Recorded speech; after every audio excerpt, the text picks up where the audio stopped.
our relationship is muddied because we are good friends outside of work as well, right? But we also take time apart from each other, but it works for us. We very intuitively understand each other and again, feed off each other. We have the same kind of personality. We laugh at the same inappropriate jokes, Hilda, so that sort of thing.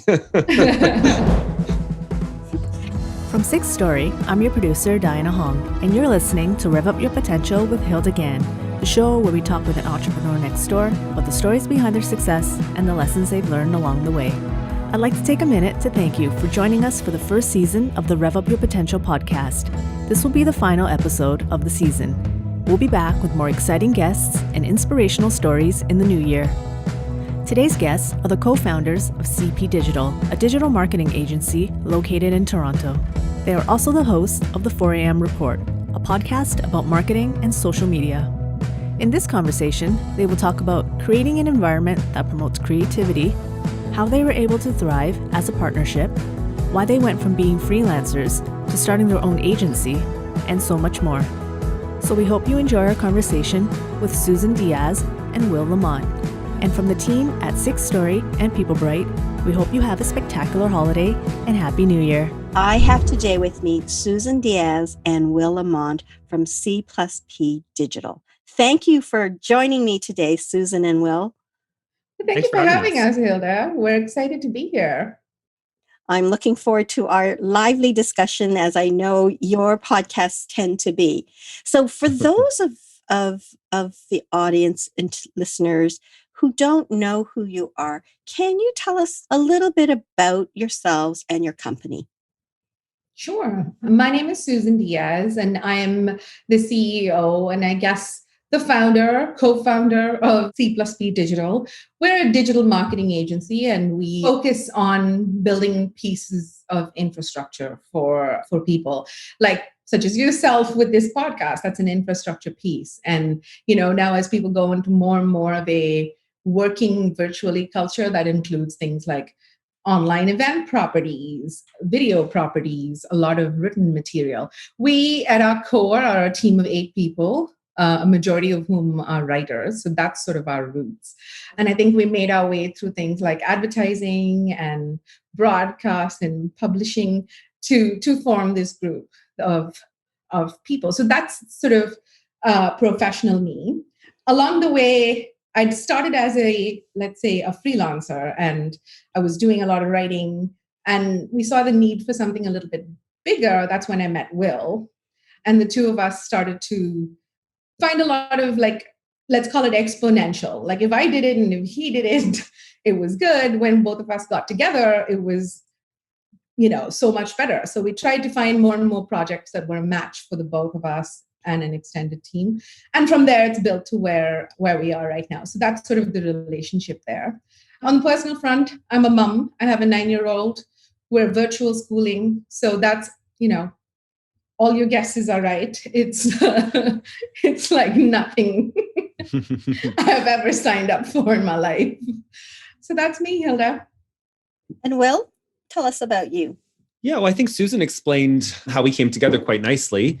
My background was in traditional public relations, basically, that pitching journalists and TV producers different stories for different clients, trying to get them earned media, that sort of thing.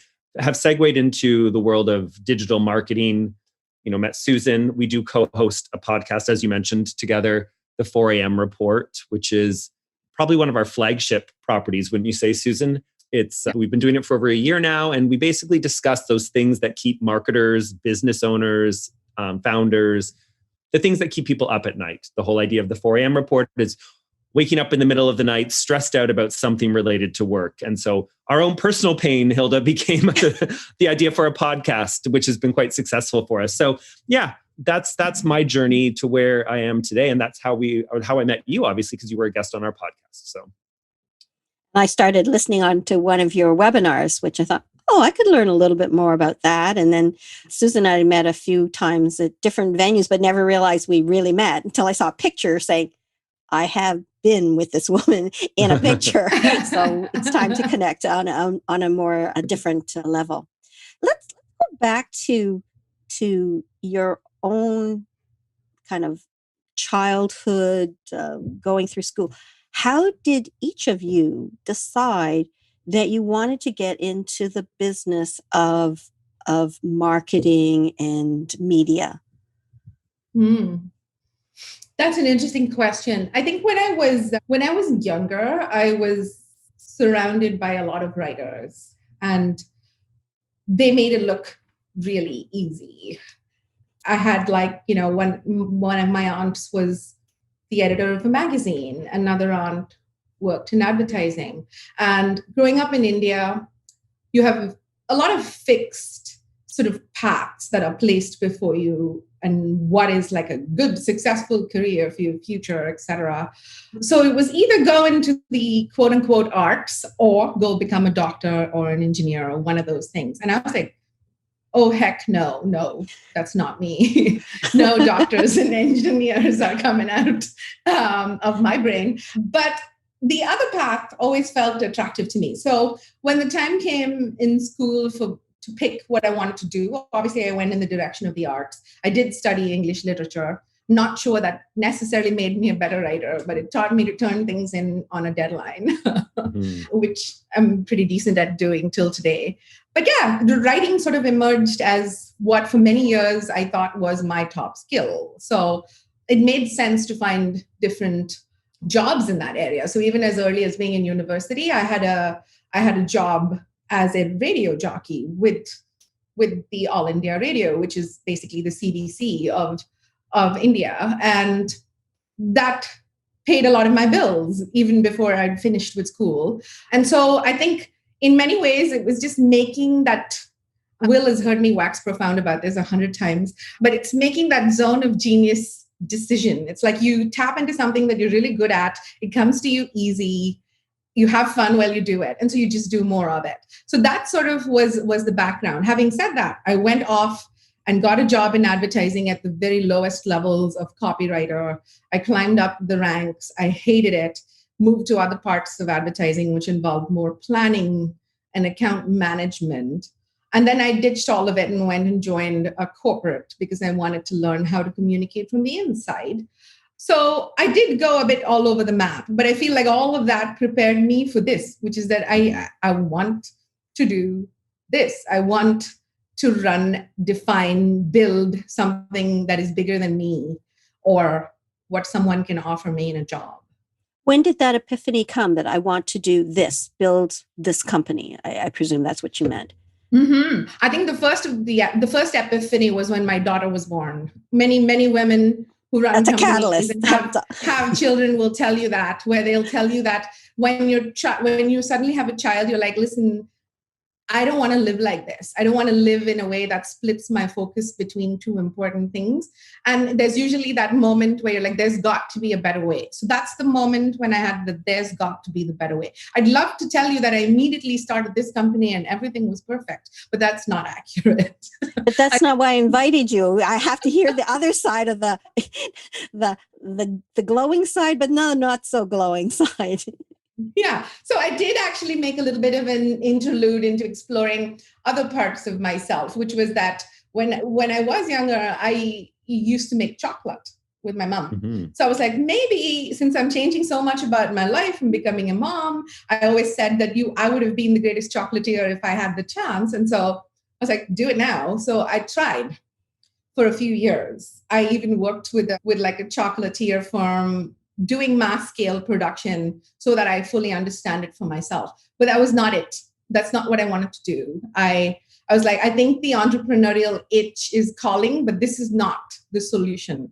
So then I went back to the communication side of me, but I still wanted the fun and the food. And that's probably where I met Will, is I became a food blogger, where I was working with people in the field of food, nutrition, associated things. It still allowed me to get that tactile touch and feel and experience of food, but it took me back to my writing. So that was the path. I think when I found the food writing about 6 years ago, that's when I was like, no, there's a bigger communications company in here.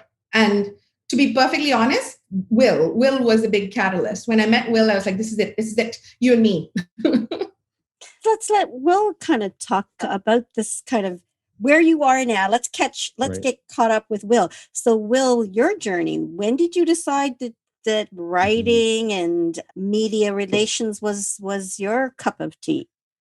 I think for me, what's led me on my journey has always been, when I look back, it's always been I'm attracted to finding solutions using creativity, right? So when I think of everything I've been on and what's led me to Susan, I love leading with creativity, finding those creative solutions. So, after high school, went to university, did that BA where I'm like, what the hell am I going to do with a BA? And I knew that one thing I liked doing was writing. I was good at writing at the very least. So started to look at options, went to PR school, got that certificate, postgraduate PR thing, which led me right into agency life, working for a few smaller boutique agencies in Toronto that focused on food, lifestyle, nutrition. Susan referred to kind of our convergence in food.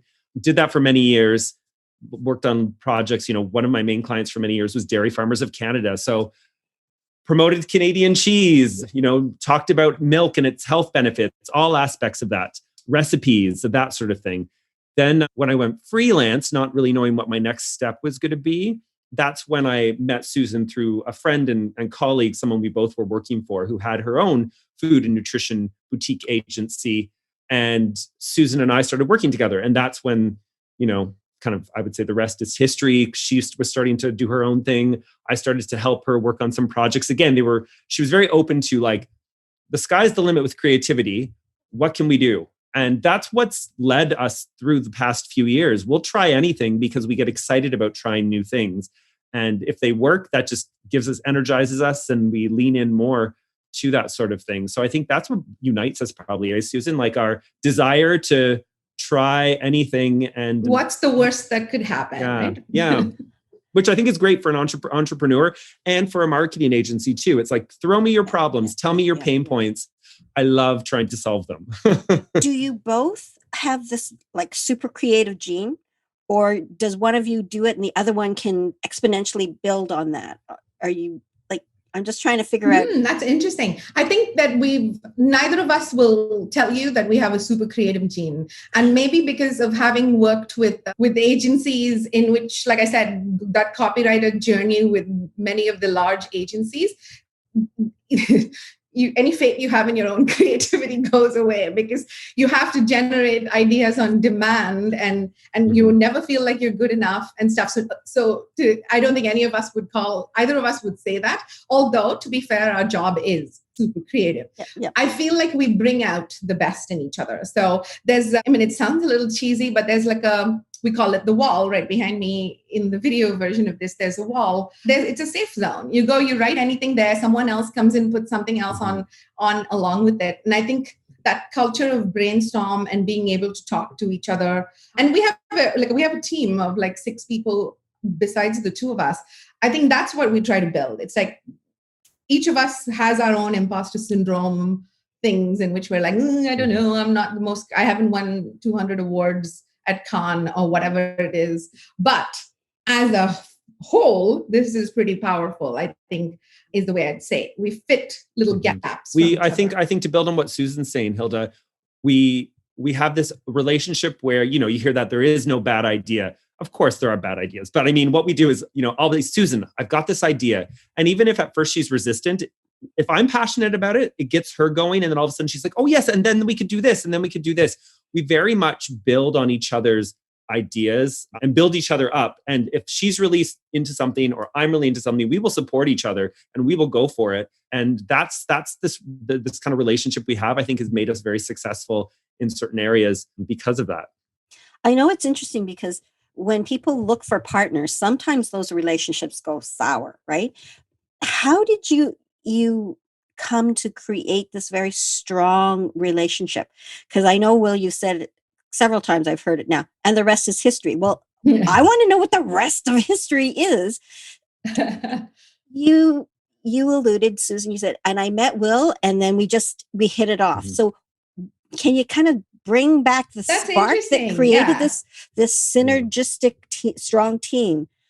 I think it comes from a bit of pain, right? I mean, you've worked in a variety of models. Like each of us probably has I mean, we'll pretend it's not 20 years or so of various forms of working with people. We have a good understanding of team dynamic, about what your best work has been and where you thrive. And I feel like if you are going on this journey, I remember having this conversation with our lawyer, if you are going on a journey of partnership, it's harder in Ontario to get out of a partnership than it is to get a divorce. So some of the same principles of relationship matching is probably the way I see this relationship. It's like you found someone and you choose to spend your personal life with them. That's a marriage. You find someone and you're like, for the foreseeable, predictable future, this is someone I want to keep working with. Will C plus B digital be our end game, or will we build the future of virtual reality? I don't know, but I know that I'm going to try to do it with Will. Yeah, it's there's, like Susan said, at this age, at this stage of your career, when there's chemistry. I can work with people who I respect and work well with, who I don't have this level of chemistry. But when you find this level of chemistry, understanding, our relationship is muddied because we are good friends outside of work as well, right? But we also, take time apart from each other. So it's it is a muddied relationship, but it works for us. We very intuitively understand each other, and again, feed off each other. We have the same kind of personality. We laugh at the same inappropriate jokes, Hilda, so that sort of thing. Having spent a bit of time with you, I totally understand what you guys are talking about. Can I take you back to you both commented you started to freelance, and definition of freelance is often you open up your business and you're on your own. What made you decide that's it? I don't want to be an employee anymore. I want to open up my own business. Share with us that epiphany time period and what made you take that plunge. Into the freelance portion of things, or to and then we'll get into the business itself. Okay. Let's just start with the freelance portion of things. It was a deep need for flexibility. I didn't want to go back to full-time work. It was very frightening to me, freelance, because I always like to say to myself back then, I hate selling, and I don't want to fill like a salary. In my head, that's all I wanted. I even went to seminars and things back then about how to price yourself so that if you want to take home $100K, what do you need to take? How much do you need to pay in taxes? So I'm very cerebral about things like that. So I think the flexibility and just the fact that I believed I could earn the type of salary that I would be in a job by getting a little bit better at building a network and offering them writing services. And did that work out for you? It did. It did. It actually worked out up to the point where I had to make a decision. And at that point, I had a coach who pointed this out to me, because I was a little naive about these things. Wasn't too naive to get coaches, though. I did that from the start. I was always like, somebody else is going to have to be my boss if I'm my own boss. So I have respect for valuable advice of different types. So a coach at that time said to me that when you hit about 60% capacity on your own regularly, you need to think about what's next. Are you going to become a time-based consultant where people book with you in advance and that's how you keep it going? Or do you want to become a team-based consultant in which you bring other people in and you start to think about hiring and partnering and various other things? And as I broke that down for myself, my decision was quite clearly that the time-based was not me. I wanted, I feel the magic of more brain, more energy, build something larger. That's my draw. So that's kind of where I went. Good. So we're going to ask Will about his freelance, and then we'll get into a business, of building a business with partners and people that bring the team together. So Will, your thoughts? Well, I had, again, as I mentioned earlier, I worked for, 2 agencies for, the first half of my career. And around then, my dad got sick, eventually passed away. So it was kind of this almost like an early midlife crisis, what am I doing? Knowing what I didn't want to do as opposed to what I wanted to do, and acted upon that. And I was like, oh, I can get enough freelance work to figure out my life, or to survive, to figure out my life. And it was during that time that I just started again, like things just led me to certain people, which led me to Susan. And, just again, it was with Susan too, I found, she very much has we've got to take that risk. We've got to, make this decision. We've got to hire this person because I believe in order for us to grow, we've got to do this, as opposed to what she was saying. A lot of people will be hesitant to hire. Can I afford that? Can I, I can probably do this all myself.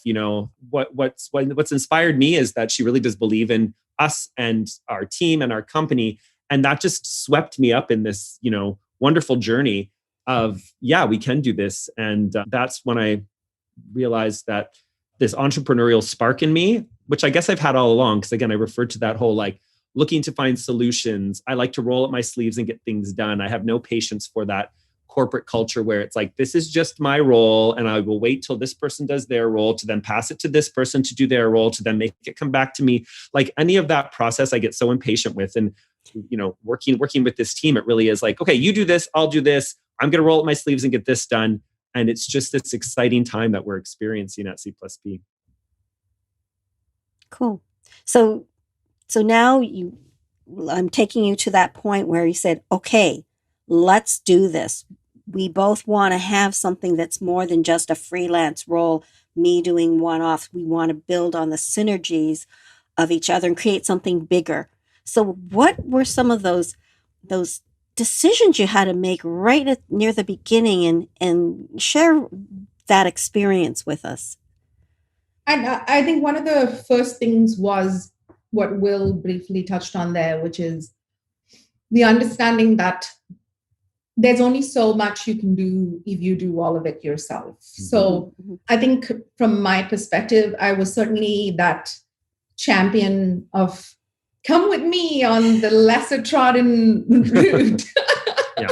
Like, I don't know how we'll pay for this, but we'll figure out a way. That's your DJ hat working on it, cheering everybody on to listen to the music. Hyping up the crowd, yeah. Let's do this. And I think that literally that line, I don't know how we'll pay for this, but we'll figure out a way, was a lot of what I did in the early stage. So for us, that was quite clearly people. Like we knew, like just because we're good at the writing does not mean every piece of work that comes through the halls of our work needs to go through us. It's not even achievable if you want to scale. So making sure we had good writers on our team, finding those other pieces, like neither of us were particularly strong at project management. I think we'll ace a project on our own, but all of the coordination and the nitty-gritties and the systems and all of that, we needed expertise in that space. And that's kind of why my actual husband, I refer to Will as my work husband, factors in. So he handles finance and operations on a few levels. And then earlier this year, just before the pandemic hit, he quit to join us full time. So there's some pressure for you on how the system needs to now pay for more people, right? So I'd say that was certainly something we did, which was take it off of yourself and find executional help. In the beginning, we did it through like one-off when we needed it, but I think we quite quickly discovered that's not possible. You can't just hire someone for a one-off thing and hope they'll be available to write for you later or whatever it is. So then we saw the need for, where it's necessary, full-timers, and where it's necessary, what we do is retainers. I know, Hilda, that you and I have talked on a few occasions about what an employee is and what a contractor is. Yeah. And we certainly are on the line of it, but it's about finding those loyal relationships with a few people, which we've maintained. I think everybody in our team's been with us for like about 3 years, right, Will? As so, and then as it gets stronger and stronger, like as we did this, we discovered people want to work with us, especially after the 4 a.m. report came out and more people got to know who we were. we regularly got pitched by producers and writers and graphic designers who wanted to come and see if we had projects for them or work for them. So that I'd say was the big thing that I did, was take it off of us and get other people to help us. And something too, I think that's really worked for us, even though the team is basically, people who aren't technically employees, but we act like a team of employees. And I think part of that has been, we've really invested in getting to understand each other's zone of genius. We've done things like everyone's taken the Colby test to identify, those kind of things that you're really great at, those things that maybe where you're not so great at, and put together a team that complements each other and really emphasizes, you're really good at this, so you're going to do this. And because you hate doing this, guess what? Someone else is going to do this. And I think that's really created a team that works well together and has a sense of like, oh, you get me, you understand me. Therefore, there's a real camaraderie that's evolved over the past 3 years with, our group of, what do we say, around 8 people, Susan, usually? Mm-hmm. Yeah. And what we find interesting as we have chats, like some of our projects have been with the financial industry. So we worked with the likes of McKinsey and Investment Planning Council. And, a large part of our job as marketers is just noticing. You see a lot of the way in which life goes by. You notice patterns. You notice how people respond to things. And we'd often see this thing in which people were uncomfortable a little bit with what is now slowly becoming on-demand talent. So the difference between a freelancer and someone who's a bit more of like what we would have with many companies, which is a fractional relationship, like a fractional marketing department, or what we perhaps have with like video editors, which is that it's like a fractional relationship in which they will drop what they're doing and do our videos first because we pay them to. I think there was not nearly enough respect for that at one point, but that's changing, especially with the work from home sort of like, work from anywhere sort of culture. So we believe that we were sort of on the early edge of that. Like, we found a way to make that work for us in which if we're all reasonably happy and we all get paid and, we sort of like complete various parts of one another, there's something there. So that became almost like the back end of what we did. On the front end, we're a marketing company. On the back end, we play with models in which people can function better. I love how you're kind of sharing this human resources piece, because as business owners build their business, when do you decide to hire people? And people can be employees or they can be contractors. And I don't mean contractors who are employees that work for X period of time. These are people who are independents who work for you when you need them and as you need them. And I think that's oftentimes a good starting point before you have regular employees who you can't predict. You bring on strong people who will complement you. And I love how the fact that you have identified people who complement each other. And you've taken the Colby test and they know, I only do the stuff I really love to do. And I don't have to do the stuff I don't because there's somebody else who really loves to do that. Correct. It's like when you go to, these garage sales, what is somebody's junk is somebody else's treasures. So what you're trying to do in the business world is get people to work on the treasure pieces and let somebody else who feels that piece of junk is a treasure to them. I do something similar. I have what's called the fascination advantage. And it's the premises on 7 different languages we can speak. The language of people, the language of decision-making and trust and creativity. And so some people are really good at it. And when we say you're good at it, it's your wellspring. It just comes to you flowing like a fountain, just easily. And then when it's not, we call it a quicksand. So the same amount of work that somebody it's about Vesuvius, to them, it's like going through quicksand. So I love how you've shared this, because that is one of the tough decisions that business owners have to make, because that keeps them up at night just as much as the cash flow keeps them up at night. Oh yeah, I agree. I think people are the strongest part of any team. But here's what I'd say. Obviously, this is the method that works well before you want a certain number of full-time employees. But I'd go so far as to argue that you need a mix of both as we go into the future of work, even for very advanced companies.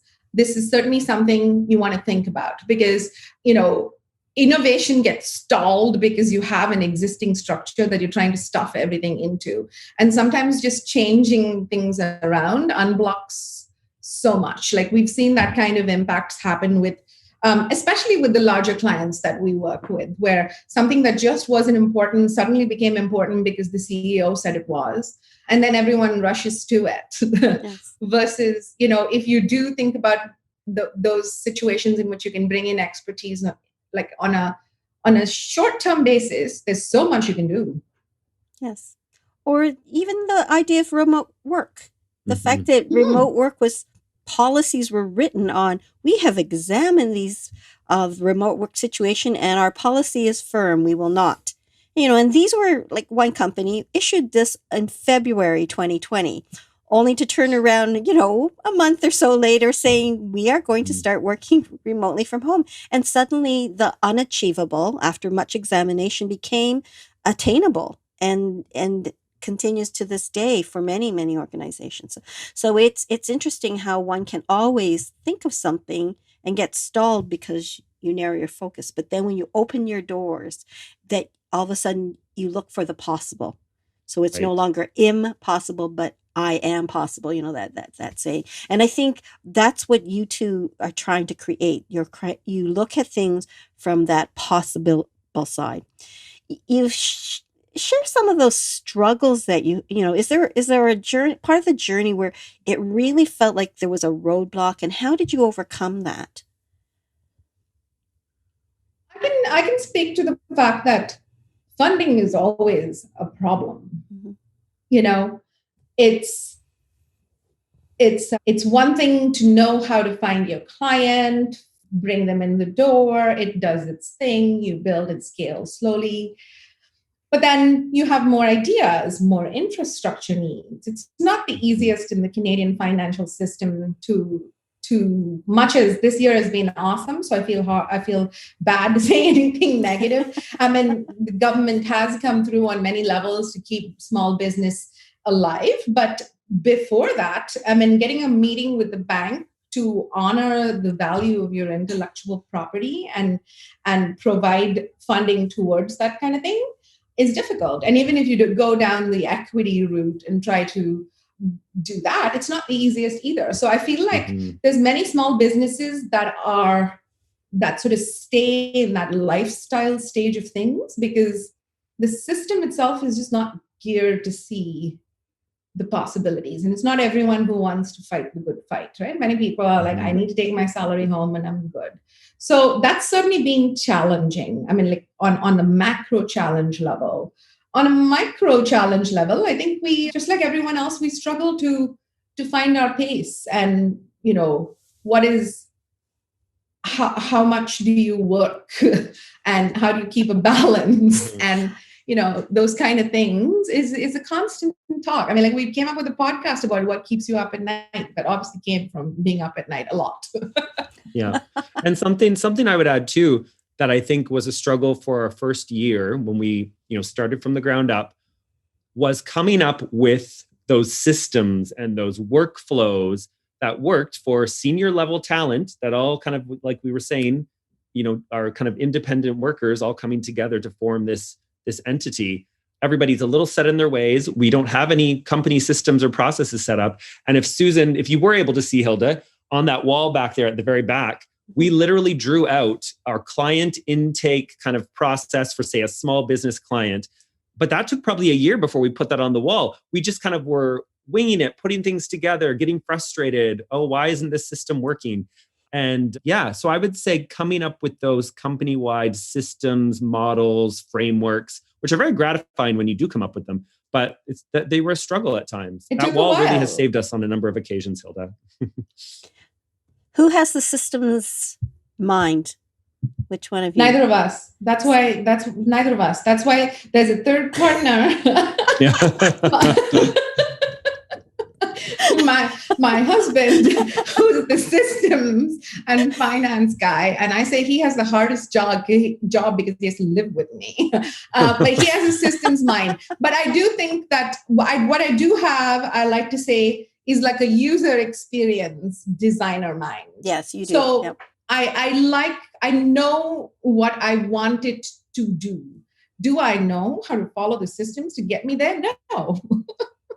But I do know how to draw a good diagram that explains what I want, and then someone else brings a level of systems. So there's two people on our team who need shout outs for that. One is my husband, Mithrin Stone, and we have Lindsay Leclerc on our team, who's the digital production person. So between them, they take our thoughts and make it technologically possible. Yeah.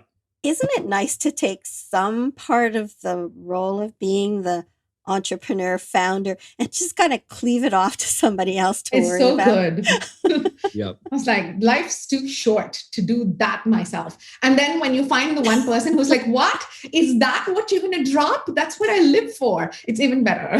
Yeah.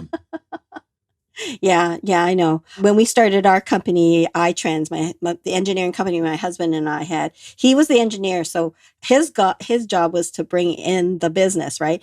And my job was to build the structure, right? And I am a process person. I'm a human being. I'm a human HR person. I love people, but I also love having strong foundations.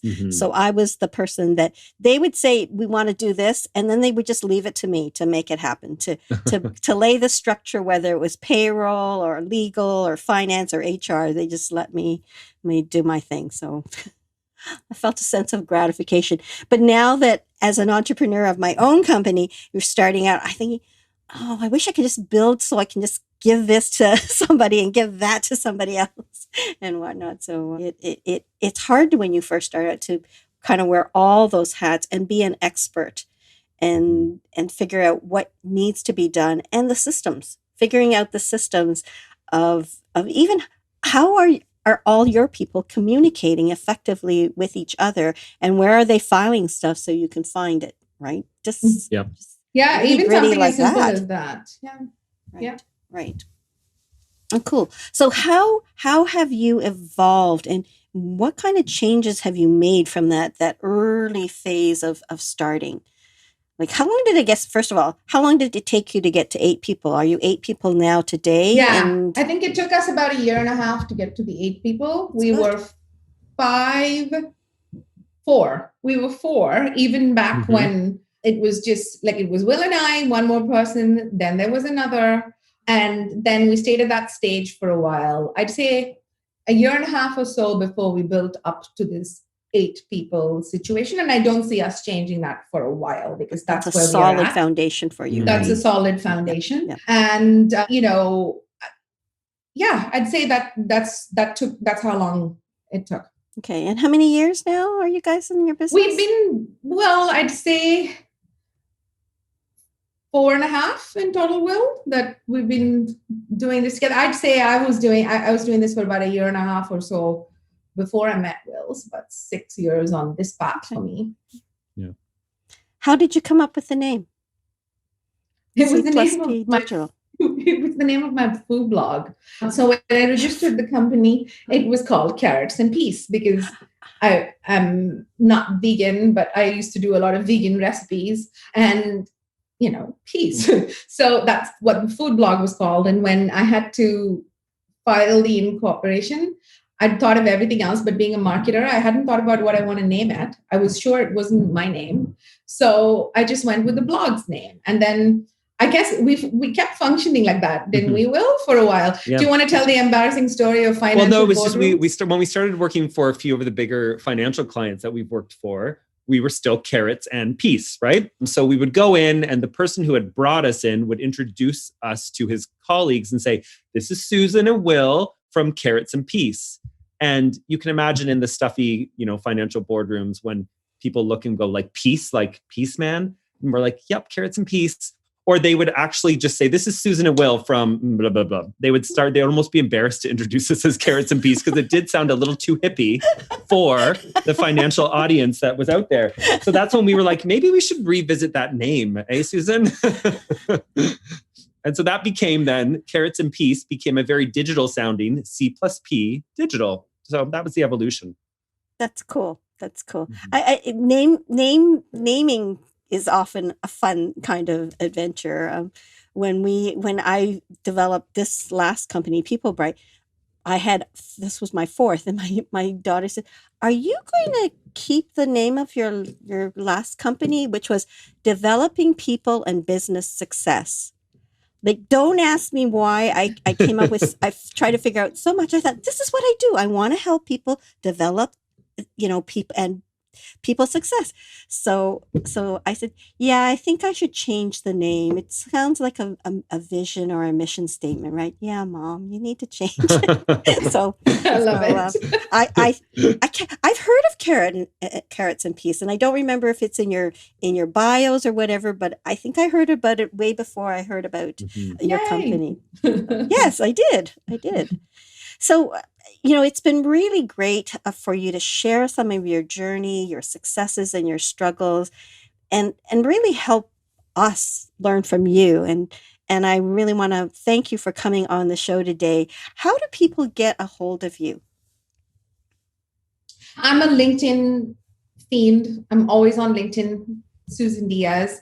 Our website is cp.digital. And we usually post a lot of content, including our blog on there. Will, do you want to talk a little bit about our next little passion project? Yeah, well, also too, you can look for the 4 a.m. Report podcast. You can find that depending if you're an Apple, Spotify, whatever person. So you'll find that, the 4 a.m. Report. And we are working on, kind of like every marketing agency, we're trying to put together something for the end of the year, because it's been quite the year, hasn't it? So for, that 2021 kicking off the new year, right, we wanted to do kind of we're writing a micro book, basically. It's not going to be a big, long book. It's bigger than a report. So we're working on a micro book about the topic of infusing your marketing with, well, for lack of a better word right now, entertainment. How entertainment, in whatever form that is essential right now to cut that clutter that's out there. And so we're going to take a look at that and look at that through a few different pillars, and I think transpose it on the year that we've gone through as well, and how this has really come to make an impact on your audience. If you're not considering the entertain as long as inform, then you're not going to make an impact. Share a little bit more about that, because I think our listeners would like to know that, because you're right, there's so much clutter now and so much need to lighten it up a bit. So when you talk about entertain, what does that mean? I think that means finding your personality, your voice, your social self, your behind the scenes self. And I think sometimes people dismiss entertainment as perhaps like, I don't know, stand-up comedy style entertainment. And that might work for some brands. We certainly fancy ourselves like the jesters. But for other people, that just might be just a few steps further into showing a less buttoned up version of your brand. And the way that we're approaching it is saying that think about what makes you stop and take another look in your regular life. You're bombarded with a lot of communication, whether it's on your phones or any other way that you consume it. The thing that makes you stop is the thing that makes you smile a little bit. So and it's going a little bit away from that traditional view that, like Susan said, it trivializes. You're being trivial, or you're not being serious, and therefore I'm not going to take your information seriously. I equated it to, for years at the Oscars, the Academy Awards, a comedy was never nominated for Best Picture, even though we know comedy can be very hard, and there's beautifully made comedies, beautifully written comedies, but they never were qualified as that Best Picture because, well, it's a comedy. It's not saga drama. And I feel like that's the shift that's happening there, where comedies are being considered. It's the same with content. Even the most serious of brands that you wouldn't think are realizing that whether it's being a little edgier with their marketing, dosing it with a little humor, switching things up, that's what's resonating right now. And so we're seeing this shift, and that's what we're going to be talking about in, again, for lack of a better word, a micro book. Easy to read. Well, that sounds exciting to me, because I know myself, as I'm out there doing social media, my topic has really been to help business owners get through COVID. And some of it's serious stuff. And I think, I'm tired of doing all the serious stuff. I want to lighten this up a little bit. Right. Yeah. So I get what you're saying, because like you can't have all this burden of how we're trying to survive during these COVID times. We do have to balance our health and have some levity in it. So thank you. That sounds really, really, really good. I'm glad you shared that with us. Well, thank you for having us, Hilda. This Yes. is an awesome conversation. Thank you. And how do we get a hold of you? Will I presume it's similar, but share with Yes, that. LinkedIn. You can look for me on LinkedIn. As I said, you'll hear us weekly if you look for our podcast or the website cp.digital. There's always a link there too to book a time to chat if you are interested in chatting with us as well. Well, I appreciate you coming on the show and sharing your journey with us to help us in our journeys as we move forward and helping others rev up their potential. So, Susan, thank you very much. Will, thank you very much for coming today. Thank you. Thank you, Hilda. Thanks so much for having us. This was a great chat.